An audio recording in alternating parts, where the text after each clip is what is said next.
I'm Sahana. I'm Meghana. And this is Shankari, our co-host and co-producer. Today's video format is going to be a little different than all the formats we've done before. So I haven't read this book yet, but Meghana has. So I'm going to ask her some questions about it. We're going to discuss some of the characters and themes in this book. The book that we're going to be discussing today is Age of Innocence by Edith Wharton. Okay, so First of all, give us a quick summary of the book. Alright, so The Age of Innocence by Edith Wharton. It occurs in the late 19th century, so like late 1800s, America, New York, okay? And so it talks about this guy named Newland Archer, who's kind of like middle to upper class New York, okay, guy. And he kind of thinks himself as like this guy that like defies the social norms and kind of like he kind of thinks of himself as like a little rebel, but he's not. He's really not. He loves conforming to the social standards and norms.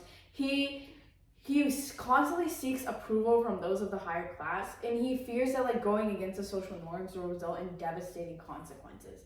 So he can talk about being like a hard worker as much as he wants, but he really isn't. Like, he works as a lawyer, but he doesn't do like that much work at all. Like, most of his stuff comes from his inheritance.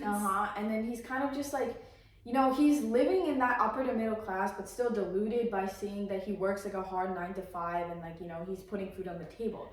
There's even like a couple lines from the book where he's like, unlike other upper class families, our family doesn't value like mediocre things like food and paintings. We read books, we love literature, things of substance.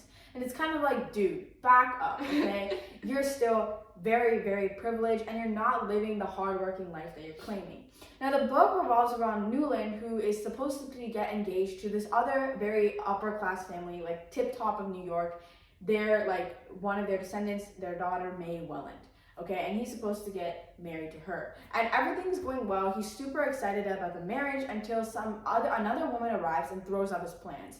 That woman is Ellen Olenska. Now, unlike May on the surface, Ellen seems to be completely different. She's kind of like, she doesn't follow the social norm. She kind of just like does whatever she wants and lives to her own freedom. And Newland, though repulsed by this at first, then becomes attracted to it. And the entire book is about, will Newland follow social norms that he's been following for most of his life and marry May, or will he break them to end up with Ellen?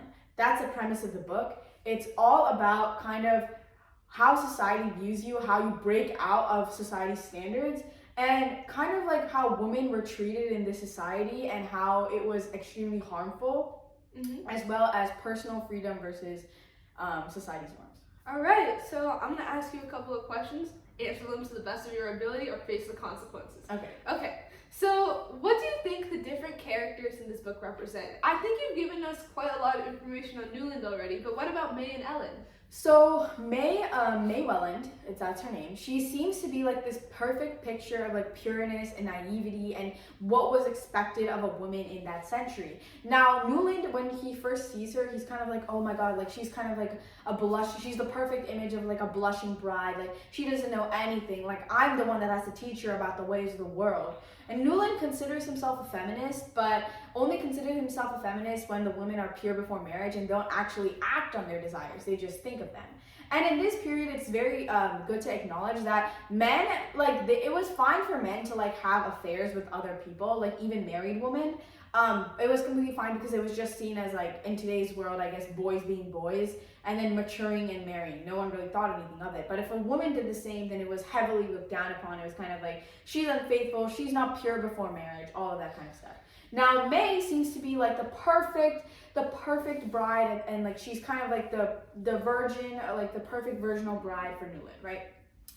But May is a lot more complex than we think. Now, when Newland is striking up his like relationship with Ellen and Yvette begins to fall in love with her and Ellen reciprocates those feelings, May does ask him before the wedding, hey, are you interested in another woman? Are you interested in somebody that's not me? And Newland, being a coward he is, says, no, I'm not. I'm only interested in you, which to me, like, he had an opportunity to escape from his marriage, but didn't take it because he was so scared of what society would think of him.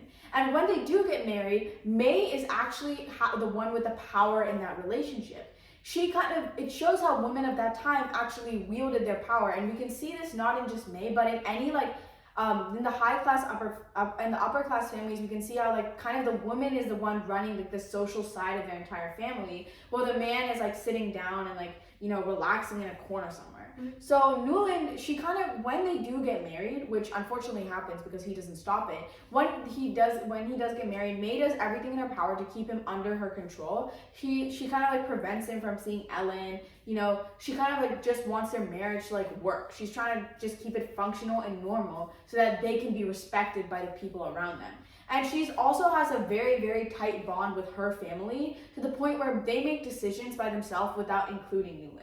And that brings me to Ellen. So Ellen is the other character. She's like the other female character in this book. And while at the beginning, Ellen is kind of just like or to give some context about Ellen, she's just escaped from her husband in Europe, who was kind of, the reader can kind of infer that he was a bad guy, and she wants a divorce. Now, she's May's cousin, and May's entire family is kind of against the idea of a divorce because it would look bad for their entire family, and they're kind of just like, why can't you just like bear with it and like, you know, keep it up? Like, I'm sure it's not that bad. Right? So Ellen is like actively debating the idea of getting a divorce. And when she's in New York, she doesn't adhere to the social norm. She kind of like goes out with whatever she wants. She wears whatever she wants. She doesn't really like follow like the strict yet totally stupid standards of society, like arriving late to an opera just to say you arrived late, or wearing certain clothes, or eating certain foods, or behaving a certain way. You know, and at first we think like, oh, it's because like she does whatever she wants. She's a completely independent woman. But as we get forward, just like we saw how May wasn't really that like innocent or naive. She's actually very, very smart. We see that Ellen may be doing it because she doesn't know about the strict standards of New York. She's just doing it because she's that pure. You know, she's that naive about the world. She just doesn't know how like the world operates. And though we can say it's very brave of her for like kind of putting herself out there in the open and even considering the idea of a divorce. I'm not saying that she's not. She's like very easily swayed, not easily swayed, but she's kind of like just doing stuff to do stuff. She's not doing it to break a social standard. She's not doing it to prove a point. Yeah. Newland is, when she's the one that asked Newland if she should get a divorce. And while Newland is actually supportive of the idea at first, and that kind of gives the reader a good impression of him, like, oh wow, he's supporting her exiting like a marriage that clearly doesn't work. He ends up telling her not to get a divorce just because May's family told him not to. And she ends up following that. So she doesn't even get the divorce because Newland is too much of a coward to voice his own opinion. And Ellen ends up not getting the divorce. And May and her family, when Newland and her do get married, they end up talking behind Newland's back about Ellen not getting the divorce, about them like kind of sending her back to Europe and kicking her out so that there isn't any problems further in Newland and May's relationship and marriage, as well as there's no harm or blemishes done to the family because of Ellen potentially getting a divorce. Yeah, so we have a lot of Newland hate piling up. I can see the really big contrast between the two female characters, and then Newland just being a little bit of a wet rag in the middle of all of this. Yeah. Like not really choosing one side or the other, being unable to voice his own opinion. Mm-hmm. Like, what do you think this, like you were talking about how a lot of this novel revolves around like New York social class. So what do you think this story tells you about that? So I think that the entire thing of like the social standard and the social norms is really arbitrary and dumb. But I can see that as like somebody with a third person perspective of everything, of how silly that it all is. I think that this book is really, really creepy when you start to read it further and further, because the way that they just like isolate Ellen and kick her out of the family just because they don't want like a blemish on their family name is insane to me. Like that is insane to me that they would do that. Like there's this one character in the book that's known for throwing lavish parties, and he kind of like just goes out with whoever he wants and has all of these affairs, and he's kind of like driving himself into debt, but everyone still like respects him and is fine with him because he's throwing all these parties and hosting all these galas. Mm-hmm. But eventually when he like kind of like insufficient funds himself like out of doing all of that, mm-hmm. they drop him like a fly. Like they're just out of it, and his wife is there begging and pleading like, please save my family. And nobody even turns, like, nobody bats an eye. Nobody turns their head. Mm-hmm. It's kind of just shows you how cruel that society is. Like, is it even worth it to follow all these stupid norms just to, like align with the idea of what's good? It really isn't, in my opinion. And I think that the author is trying to prove a point that if we all just like stopped caring about like what other people thought of us, if we all just lived for our own happiness, we would truly be happy. Because we're kind of deluding ourselves into thinking that all these customs and all these rigid boundaries that we have to follow are the ones that are actually going to make us happy. Okay, and then final question, last question for you today. You better answer this one fully and thoroughly. Okay. Why is the book called Age of Innocence? Because as far as you've told me about everything, I'm like, it's a lot about New York social structure. It's a lot about this like clan-like behavior. I feel like it almost even makes fun of this clan-like behavior, like portraying them all like puppets just doing their little tasks, because that's what they feel like they're supposed to do. It feels like even though they're supposed to be like the upper class, it feels like they're kind of being treated like of being really lower class, of being so stupid. All they can do is follow these like little norms. So that's really interesting. But why is it called Age of Innocence? I think it's called the Age of Innocence because when you read the book, you end up thinking like this is the perfect age of innocence. This is the age where like women are at their like virginal peak, you know, and in the most gross way possible, right? It's like kind of where women are kind of like just forced into corners in society, you know. They're kind of just like pigeonholed into marriages, and it's kind of like you have that picture of like misogynistic innocence where a man thinks a woman is tainted, and if she's not a virgin at marriage, or if she slept with somebody before marriage. It's kind of like the age of innocence because every man entering into a marriage thinks that his wife is naive to the ways of the world, and it's his responsibility to teach her, basically mansplain to her how the world works. And I think the author is being very sarcastic with the name because when we look further and further into the book, it's not the age of innocence at all.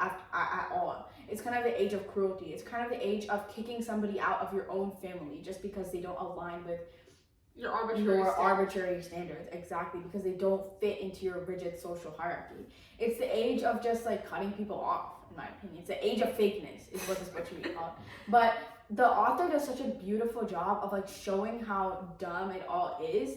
It's kind of like if you watch the movie Glass Onion, it's like that. It's kind of like a glass onion where you're just peeling layer after layer after layer and it leads to nothing. Like it's all shallow. It's kind of like the essence of being fake deep. You know, everyone in this society is trying to prove their point that they're deeper than they seem, but it's really not. It's all just arbitrary. Like there's just nothing underneath the surface. It's all just a blank. That's really interesting. I think like even though this book was written a while ago, this is like an older book definitely.